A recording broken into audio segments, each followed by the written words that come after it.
to Unashamed Unafraid, a show unashamed about sexual addiction recovery and unafraid of coming unto Christ for healing, where we share real recovery stories, learn from experts, and share resources that actually work. So join us in being unashamed and unafraid.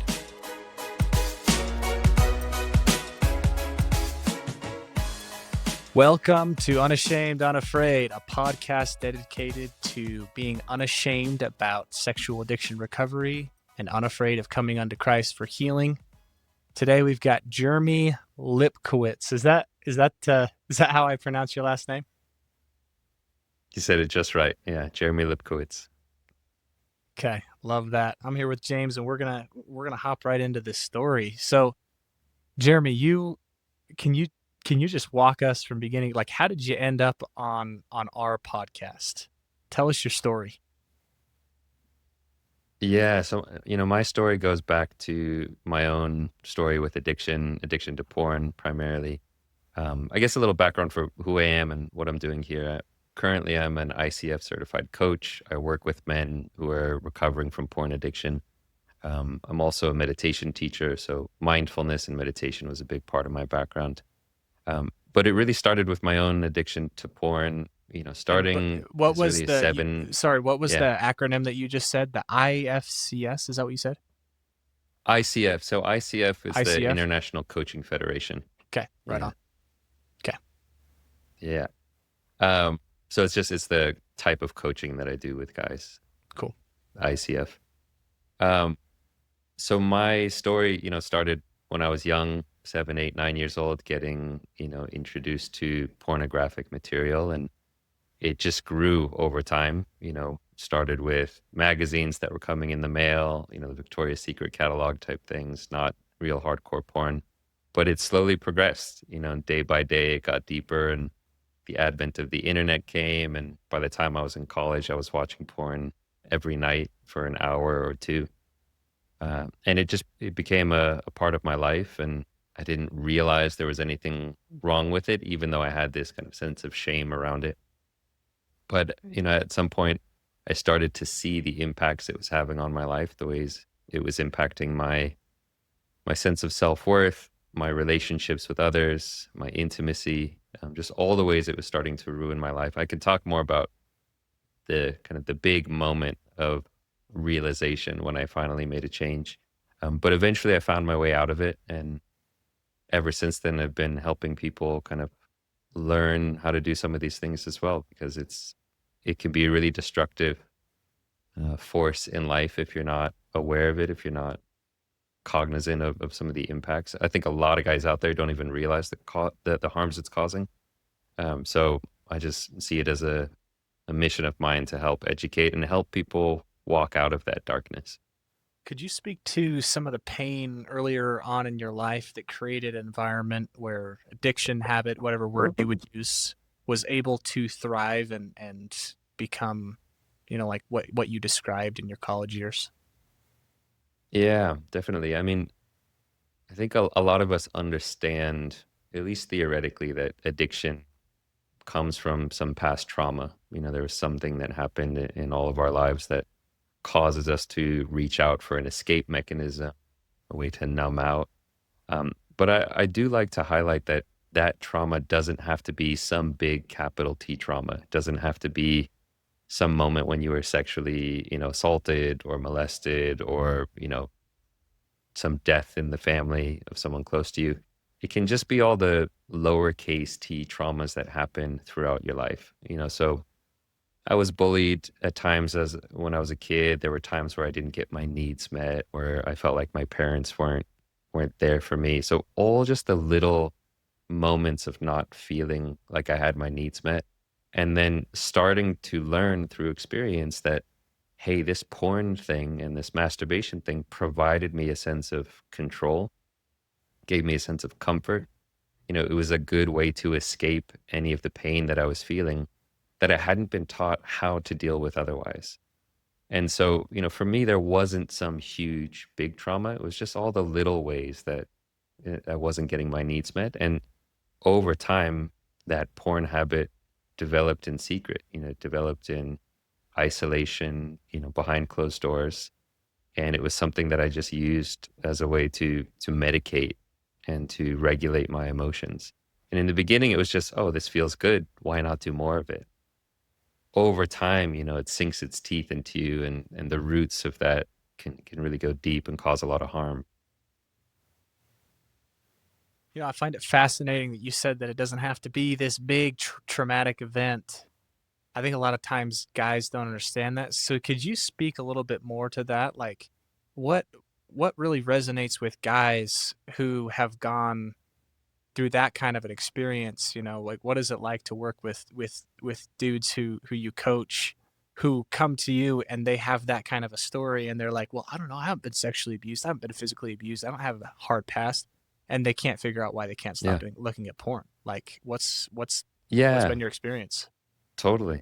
And not only that, a lot of the guys I work with, maybe come from more liberal backgrounds and, never really thought of porn as being kind of a sin or anything inherently wrong with it. And so they kind of come to this point where it's like, I didn't even realize there was something wrong with this, but at some point I started to see, yeah, this is not in line with my values. And this is not, I don't feel like I'm in integrity when I'm watching this stuff because in our society, it is so normalized porn. It's everywhere. It's people pretend it's what's the big deal? It's just porn. And we don't realize how out of integrity it is. And so a lot of the guys I work with have these experience of, I don't know why I'm addicted to this thing. I can't stop it and I don't know why. Um, and, to be fair, a lot of the guys I work with do have some big trauma in their life. They have had, sexual assault or abusive parents or all kinds of different things that have happened. So it can really affect all of us, men and women. It's just a very addictive substance. I mean, that's what it really comes down to is that all of us as humans, we want to run away from pain and we want to run towards what feels good. That's kind of inherent in our biology, in our physiology.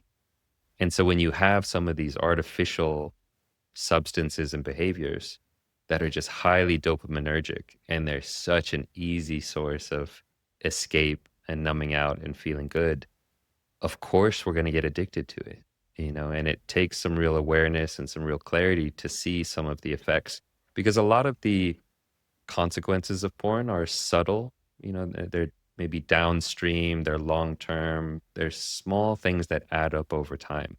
And a lot of guys aren't aware of these long term consequences because they're little things that slowly erode at your integrity, your sense of self worth, your expectations of your partners and intimacy, so many things that you don't right away notice, oh, this is having some crazy effect on my life.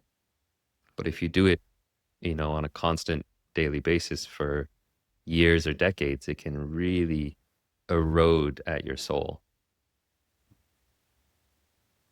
So something that stuck out to me, we were just chatting right before we started this, is I said, so I'm assuming you're a person of faith, and you said, no, I'm not religious, and that's Mm. something that's like pretty rare, I think, in recovery circles, and I'm so excited to dig into this because I think you're going to unlock a lot of principles that we generally Hmm. attach to religion that can be used just in a broad sense. So can you tell us about like who God is to you, uh, or what the role of faith or lack of faith has played in your life and how you find that? Because I'm so excited to hear what this looks like for you.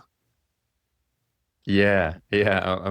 I'm glad that you're excited for it. And we don't want to For me, alienate it's like half of our audience because it's I know that like we know that we're going to pull in a religious or Christian audience, but please, we welcome those that don't walk that walk. Because us like you, we just want to help people that are struggling with this. yeah. So we don't want to be exclusionary by saying you got to believe in Jesus to get here. So we really cherish your perspective. Yeah, definitely. And I'm glad you guys are open to that, because, for myself, I've never been a believer. I've never had faith. And so kind of the question of who God is to me, it's not really even a question I can answer because it's just, I just don't believe in a God. I'm kind of maybe agnostic. There could be something out there, but, it's, I don't really hold a lot of belief in any particular faith tradition. I was kind of raised much more in the atheist kind of agnostic sense. But in terms of, just how I approach this, it's, coming at this from a secular perspective, it's not a religious, oh, this is living in sin. It's just, is this actually helping me live my best life? Am I, finding life deeply fulfilling? Am I living in integrity? Am I feeling good? Am I feeling at peace inside myself? And those are important questions that I started to ask, because I realized, there was this one moment that really stood out for me. I was around 23 years old, maybe 24. I just graduated from university. I was doing some research in the university that I had graduated from. And I remember just walking down the street and seeing these two, young college girls in front of me, and just being consumed with this feeling of lust, consumed with desire and craving and sexual longing. And it was in that moment that I realized how much suffering is caused by lust and by craving things you don't have. And it was wild to me, because in that moment, my life was actually really good. I was a stellar, rock star student at the University of California, Davis. I had a lot of friends. I was captain of a sports team. The skies were blue, the sun was shining. It was a beautiful life.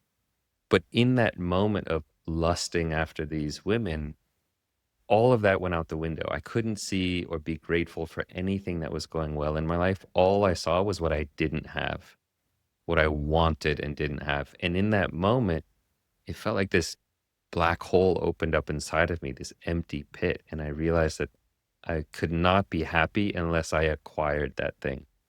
And it was in that moment that I realized that lust is a state of suffering.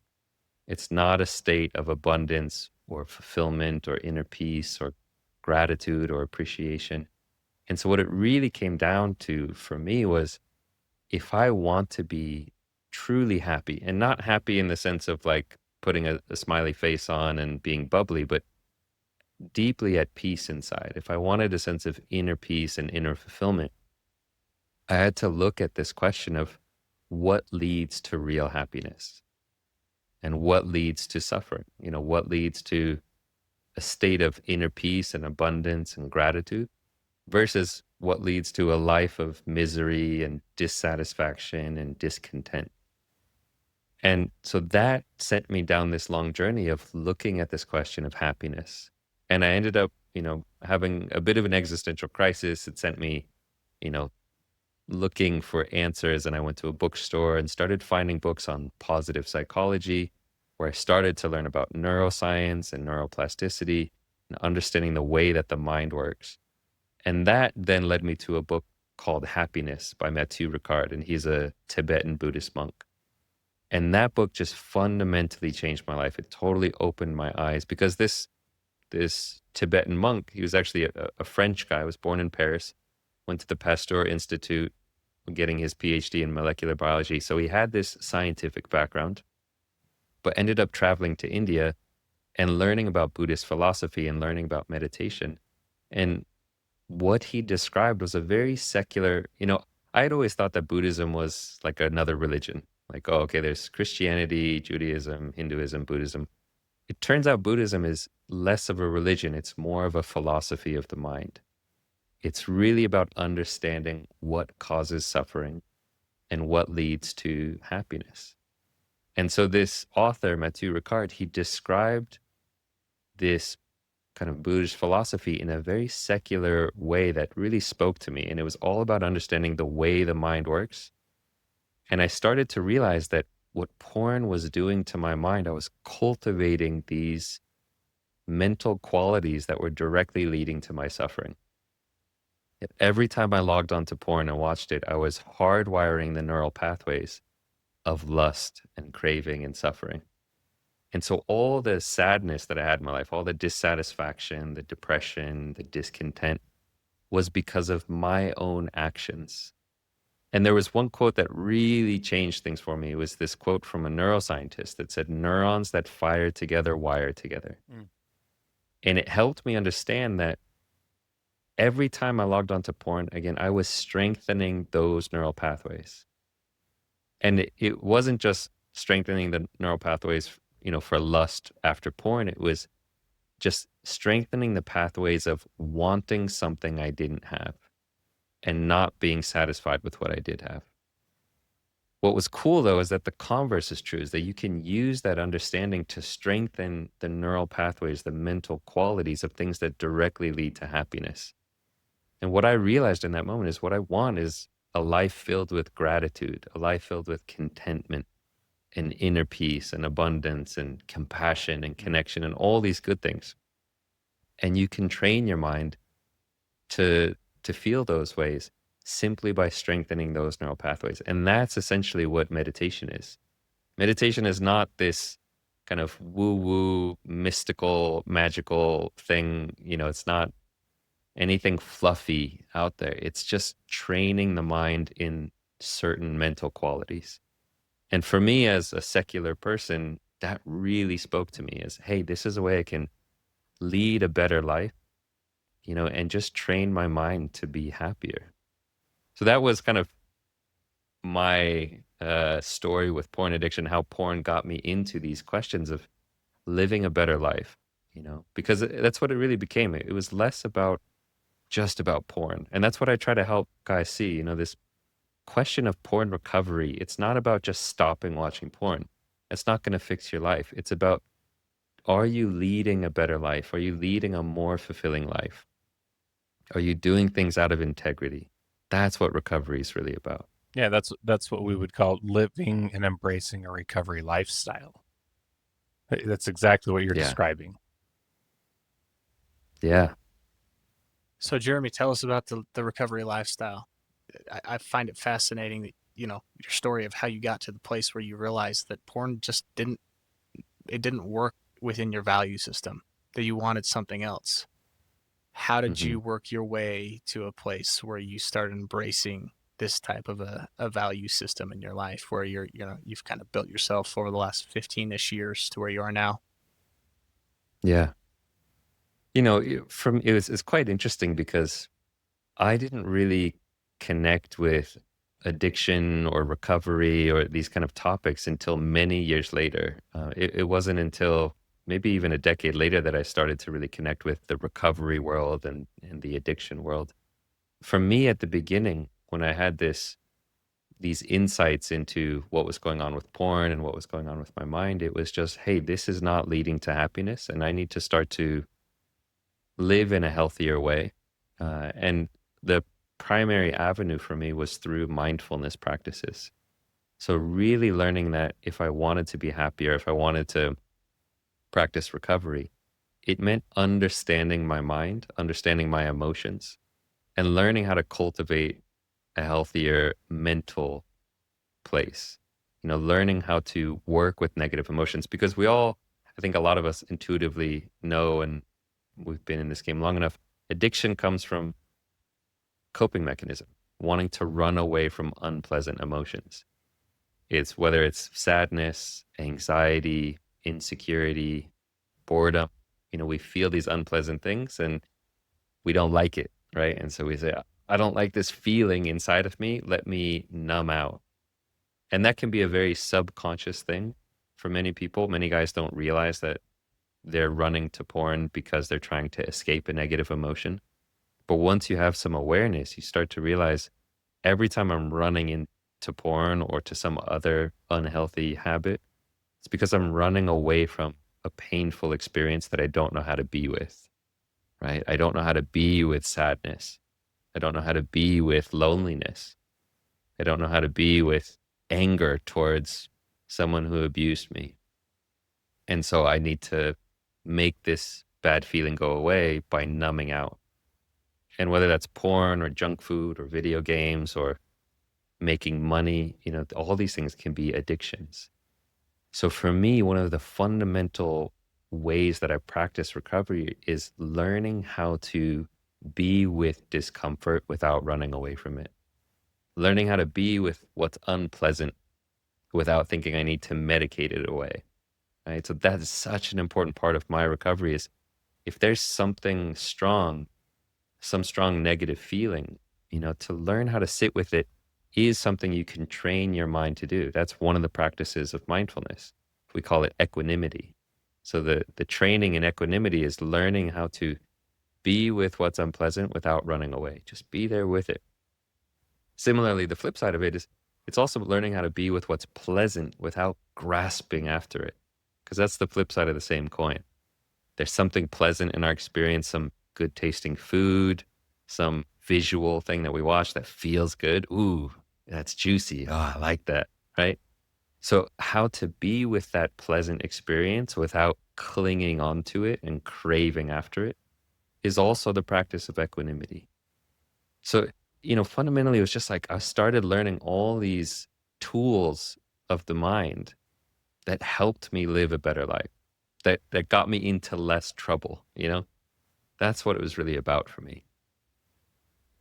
What was it like to practice those at the beginning? Like hard, struggled, like kind of walk us through.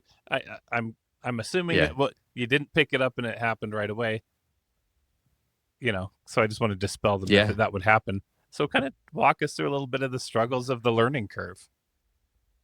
Totally. Yeah, it wasn't like a moment of insight that led to some profound awakening and then I was an enlightened being that just floated through the world. It's been a long journey and it continues to be a journey. It's constantly peeling back layers of the onion. I still get hung up on things all the time. It's a constant practice, and that's the message I try to send also. You don't have to be perfect. It's like every step you take along the path makes your life better. Every moment that you can let go of being hooked by some craving is a moment where your life improves. So for me, the early days, I was very fortunate. I found this book, Happiness, by Mathieu Ricard, talked about this kind of Buddhist philosophy, this secular mindfulness training. And I was fortunate enough to then travel to India. And I spent 3 months traveling through India and started going on these meditation retreats. You might be familiar with them. So there's these silent meditation retreats. So for 10 days, you go into a retreat center. There's no talking, reading, or writing. You're not journaling. You're not chit-chatting with the other participants. You give up all your electronics. You're, for 10 days, just being with yourself, practicing these mindfulness practices. And there's no distraction. There's no like, oh, let me turn on the TV, let me check my email. It's one of the most challenging things I've ever done and also one of the most rewarding things I've ever done. So those practices and those retreats became a big part of my life. I've now gone on close to 20 of these silent meditation retreats. It's kind of a regular tune-up for my mind. But it's a challenge. I mean, it gives you the awareness of what's going on in your life, but still choosing how to live skillfully is always a challenge because you're working against a lot of momentum of your former life. Sometimes just the habitual energy of, oh, let me eat this junk food. Let me watch another episode on Netflix. It can be hard to break free from the momentum of life. But that's what we're doing, training how to live more skillfully. It's well put. You speak a little bit more about that concept of momentum. I think that's kind of a cool concept, and there might be some good connections there with mindfulness. Totally. Yeah. I mean, this idea of momentum, it was one of the things that I really started realizing when I started looking at my own porn addiction is how much of my mind there were such deep grooves in my mind towards lust and objectification and craving and wanting. And it was like the default habit pattern of my mind was I walk into a cafe and I'm already scanning to see who's attractive in the cafe, right? To objectify someone. And it was just, those were the deepest grooves in my mind. Those were the super highways in my mind because of how many hours I had spent objectifying women on porn and in life. And so working with that, again, it comes back to neuroplasticity. It's like learning how to rewire your mind and create new grooves in the mind so that over time, the default habit pattern of the mind can be one of appreciation, or contentment, you know? And that's what I realized I really wanted. Like when I walked into a room and my default habit pattern was lust, it was a state of lack, a state of not having enough. It was, who can I find to fulfill my sexual desire? And again, it was a state of suffering. And what I realized, what I wanted was my default habit pattern of my mind to be compassion or connection or curiosity.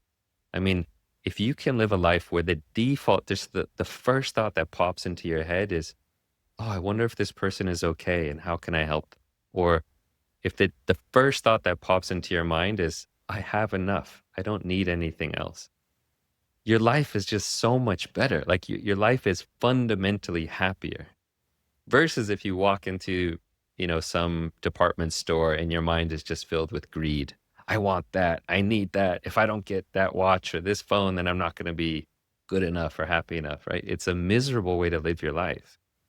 There's one kind of story from Buddhist philosophy that I really love. So in Buddhist cosmology, there's these different realms of existence. And they're not real realms. It's not like these are actual places, but they're more manifestations of the mind. So, there's the realms, like there's the hell realm where everything is just, miserable. There's the heavenly realm where everything is pleasant and feels good. There's the human realm that we live in. There's the animal realm where everything is just animalistic, primal urges. And then there's this one really interesting realm. It's called the realm of the hungry ghosts. And it's this realm filled with these creatures that walk around and they have huge distended bellies, these massive stomachs and tiny little mouths. And they wander around and their mouths are so small, they can never eat enough to satisfy their hunger. So they wander this existence just constantly hungry and never satisfied, constantly craving more because they can never eat enough to satisfy their hunger. And so that realm of the hungry ghosts is what we live in the state of addiction. It's, I need more, I need this thing, and I can never satisfy that hunger. I can never fill the void that's inside of me.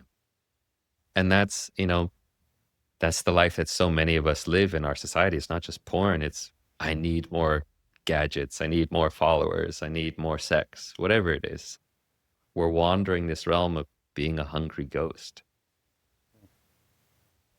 Jeremy, I'm going to be true to our podcast name and live unashamed here. I'm curious what you would say to a guy like me. Everything you just described is like, that's what I feel like I'm a hungry ghost.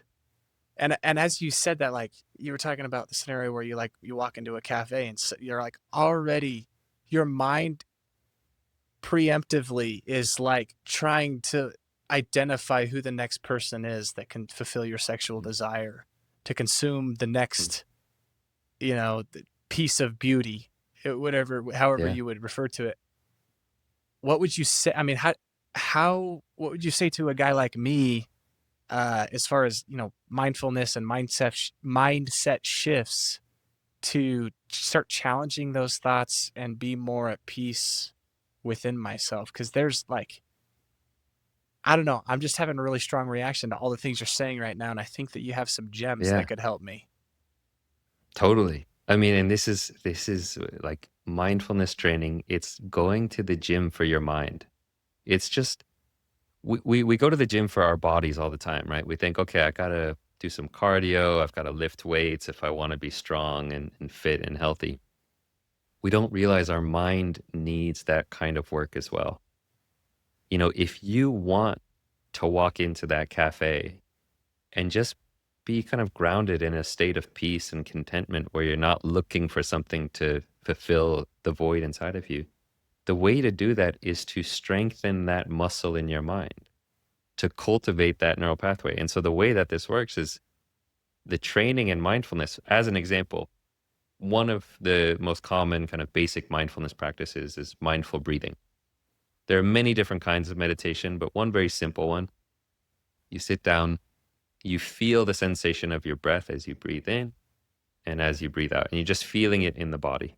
And then when your mind wanders away, you come back, you just gently bring it back and you say, okay, oh, my mind has wandered. Let me come back to this feeling of the breath.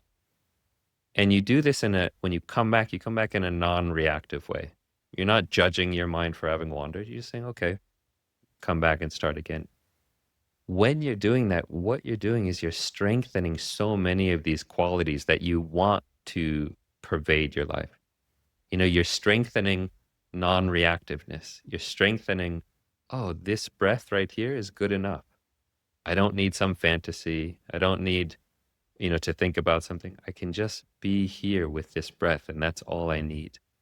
You're also strengthening, kindness towards yourself. Instead of beating yourself up for having wandered off in your meditation, you're saying, oh, that's okay. I know I'm doing my best, right? When you're sitting, you might feel uncomfortable. You might have some agitation, some pain in your knee, but instead you just notice, oh, there's pain, but I don't need to scratch that itch. I can just be with this discomfort.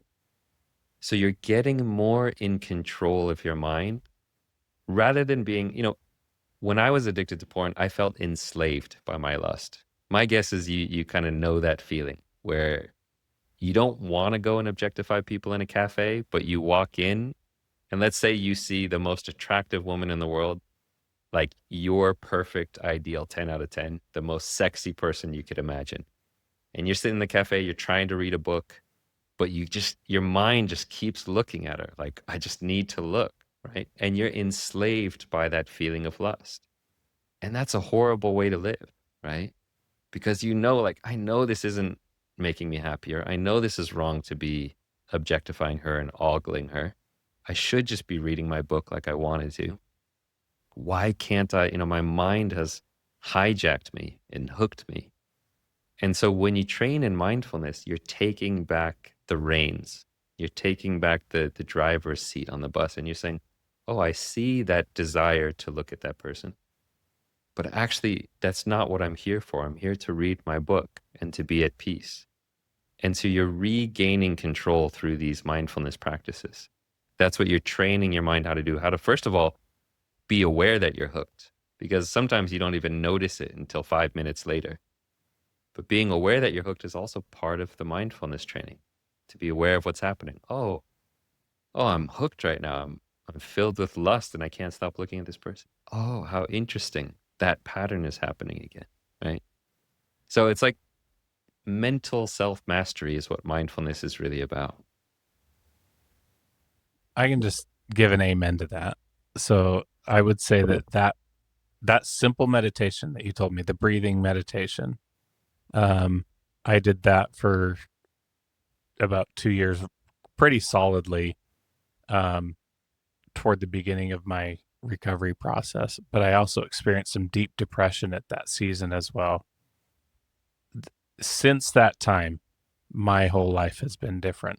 The depression hasn't come back.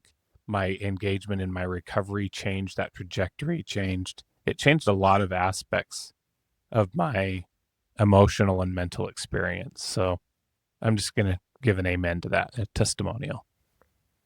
Yeah. And I just to speak on that a little bit, like you mentioned the depression, right? Like, and there's maybe some negative emotions.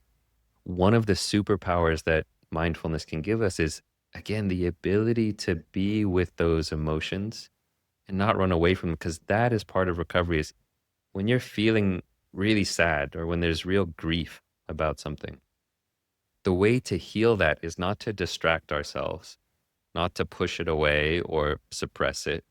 The way to heal that is to actually be with it. And learning how to be with such a difficult emotion is one of the meditation tools. And there's various tools. One is equanimity, but another really important one is training the mind in self-compassion. That is something, again, we don't get taught how to do that in school, but it's something you can train your mind to be better at. Oh, how can I be compassionate towards myself? Can you walk me through what it would look like to use self-compassion in the scenario that you just described in the cafe, right? You're like, you see the Yeah. 10 and your mind can't get off of it. I think so many men experience that. I for sure do. What does it look like to have self-compassion in that moment? Yeah. Great question. So what it looks like is you're sitting there, your mind is hooked, and you're having this inner battle, this turmoil of like, I want to look, but I know I shouldn't. And there's this craving, this longing, right? Which again is a state of suffering. When there's something you want that you don't have, that's what suffering is. You want some experience that you don't have, you suffer, right? And so that's a difficult experience. You're going through a difficulty. So what compassion, self-compassion would look like there is to treat yourself the way you would treat anyone going through a difficult experience. Like if you have a really close friend, or let's say a nephew, or someone who just you really care about, and they're going through a really painful experience, the way you respond to them is, hey, I'm so sorry you're going through this. Like, I'm here for you. You know, you're not trying to dismiss the pain, say, that's not painful. Suck it up. You know, you say, hey, like, are you okay? I'm here for you. What you're going through is difficult. That's compassion. It's acknowledging the suffering and letting that person know that you care for them. You do the same for yourself. When you're in a state of suffering, you say, whoa, this is a really difficult experience for me. And I care about the fact that I'm suffering. I care for myself. I care about this feeling, and I wish for myself to be free from this suffering. That's what compassion is. Whether it's towards someone else, you know, I care about the fact that you're suffering, and I wish for you to be free from that suffering. Or towards yourself, hey, I'm suffering and I care about that fact, and I wish for myself to be free from suffering. And an important part is understanding there's a difference between pain and suffering. Pain, there's a wonderful saying by like marathon runners: pain is inevitable, suffering is optional. Pain is something we will all experience. Unpleasant emotions are things we will all experience. We will all experience loneliness, boredom, anxiety, stress, physical pain. It's the way that we suffer about those things that we can lessen. You know, we don't have to suffer for the grief or suffer for the anxiety. The other thing I like to point out is the flip side is true as well. Pleasure is inevitable. Happiness is optional. A lot of people confuse pleasure with happiness. And one thing we have to learn is that pleasure, having more pleasure, does not mean you're going to have more happiness. And that's a fundamental truth that the more you really understand that on an experiential level, the less you're going to be addicted. Because when you don't understand that, you're hooked and you're enslaved by that craving. You think, oh, that sex is going to make me feel good. So therefore it will make me feel happy. And so I'm going to chase after it. But when you realize, hey, I've had enough sex, I've had enough pleasure in my life, and it hasn't led to happiness, it starts to dispel that myth that, oh, just more pleasure will bring you happiness. What brings real happiness is, you know, being, you know, connected to something greater. You know, for you guys, it's faith. For me, it's just connected to compassion and love and being a good person in the world. Being of service, you know, something that brings real happiness. Helping others, right? Gratitude, that's what brings happiness. So pleasure does not bring happiness in the same way that pain does not have to bring suffering. So we've got probably somewhere between 800 and 1,000 people who will listen to this podcast and have their minds blown the same way that mine is right now. And so I'm curious if you could just speak a little bit about your professional career, what you do right now, and how people can get a little bit more in touch with the resources you offer. Because this is awesome. This is awesome stuff. Yeah, and I'm glad it's connected. I'm glad your mind has been blown. I mean, that's what happened to me when I started to realize just like what was going on in the mind is so important, because it's not just about porn. It's about every aspect of our lives. You know, our relationships with the people we care about, our ability to find, you know, a sense of happiness and satisfaction at work. It's all about how we're relating to these experiences in our mind, right? So in terms of, you know, what I do, you know, my background is in the sciences and genetics, but then I shifted from that to teaching meditation. I taught meditation for about 10 years, was leading meditation retreats and teaching in Thailand. And inevitably I kind of started working with more people one-on-one, and that was about 7-8 years ago. And I realized just a deep sense of meaning by being able to go deep with people, really go to the root of what they were struggling with, um, and realize that, my gateway into this was through my porn addiction. And there's a lot of guys out there struggling with that. So I started helping people just learn the same things that I learned, learning how to practice mindfulness and meditation and self-compassion as a way to overcome porn addiction. And we haven't even talked about shame. I mean, you guys, the podcast you guys have is such a great name, Unashamed, because letting go of shame is such an important part of overcoming this particular addiction, especially, porn addiction and sex addiction. There's so much shame associated with that.